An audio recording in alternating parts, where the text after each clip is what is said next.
How to hide Instagram story from all followers. Hey everybody and welcome back to our channel. So let's get started without any further ado. So for that, simply go ahead and open Instagram application in your mobile device. Once you open it up, make sure that you're logged into your Instagram account.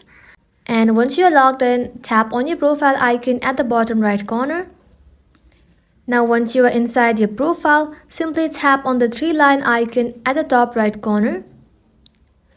Now once you are inside settings and activity, scroll below and then tap on hide story and live under who can see your content. And from here simply tap on hide story and live from. Now you'll see all of your followers in Instagram. Simply go ahead and select one by one, and once you are done, simply tap on done at the top right corner.